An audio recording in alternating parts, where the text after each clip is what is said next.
Welcome to The Explainer. Today, we're going to pull back the curtain on a concept that shapes pretty much everything: how countries act, why borders are where they are, and how a tiny spot on a map can dictate the fate of a nation. And it all starts with just one number. Take a look at this. 80%. What do you think that represents? It's a massive number, right? And believe it or not, it's at the very heart of a huge geopolitical puzzle that affects more than 1 billion people every single day. And here is that puzzle. 80% of India's oil, the literal lifeblood of its economy, has to squeeze through one single narrow passage of water thousands of kilometers from its shores. I mean, how does that even happen? And more importantly, why should we care? Well, this is what's known as the Malacca Puzzle. That little choke point is the Strait of Malacca. And for India, it's not just a shipping lane, it's an economic lifeline. But it's also a massive strategic vulnerability. Understanding why is the first step to seeing the bigger picture. You see, the answer to this puzzle, and so many other questions about our world, isn't just about money or armies. It's a single, incredibly powerful concept that helps you see the hidden forces that are always at play between nations. And that concept is geopolitics. The best way to get your head around it is to think of it like an equation. It's a whole new lens for looking at the world map, not as a static collection of countries, but as a dynamic, living stage for power and influence. The first piece of our equation is geography. We're talking about the physical facts of our planet. You know, mountains, oceans, rivers, deserts. These are not just pretty backdrops for the action. They're active players in the game. Next up, you add politics. Now this is the human layer. It's all about how we, as groups of people, as nations, as empires, draw lines on maps, make decisions, and either compete or cooperate with our neighbors. And finally, the ingredient that makes it all move: power. This is the ability of one country to influence another. And that can mean military might, sure, but it can also be economic muscle or even cultural sway. It's the force that drives the whole thing. So you put it all together, and you get our definition.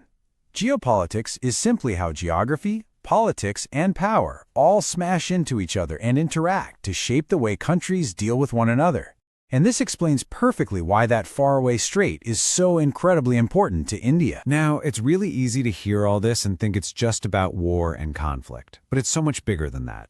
Geopolitics is happening all around us, in the fight to control trade routes like the Strait of Malacca, intense negotiations over a border, in the scramble for natural resources, and even in the quiet spread of a country's culture. Okay, so we've seen how a narrow strip of water can shape a nation's destiny. Now, let's flip the script and look at a totally different kind of geographical feature: a massive wall of mountains that has literally made history. This quote just nails it. The Himalayas aren't just a bunch of big rocks. They are a natural barrier that has been an active force, shaping everything from ancient history and modern disputes to military strategy for centuries. Think about it. This huge mountain range created a buffer zone, which helped countries like Nepal develop their own unique history. It's the direct cause of ongoing border tensions between giants like India and China. And it forces military planners to deal with things like extreme altitude and impossible terrain. The mountains themselves dictate the strategy. So, how can you start using this way of thinking? The trick is to see the map differently, not just as a flat picture with lines and colors, but as a dynamic web of connections, barriers, and flows. Let's actually try to build one of these mental maps right now. It really boils down to a simple 3-step process.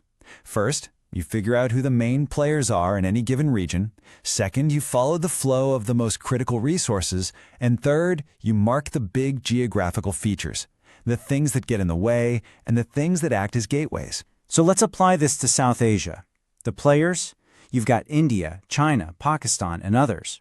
The critical resource we've been talking about, that's the oil flowing in from the Middle East. And the dominant barriers? Well, you have the massive Indian Ocean to the south and the towering Himalayas to the north. All of a sudden, the map starts to tell a story, doesn't it? And that brings us to one last fascinating puzzle.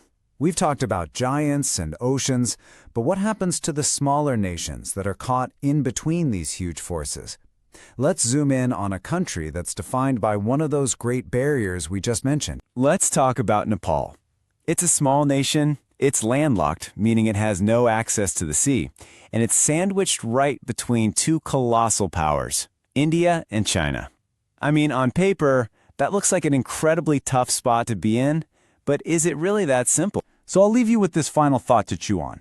Knowing what we now know about geography, politics, and power, how can a small, landlocked country like Nepal not only survive, but actually play an important role between two giants? The answer, of course, is that its location, that very barrier, is its power. And that right there is the endless puzzle and fascination of geopolitics.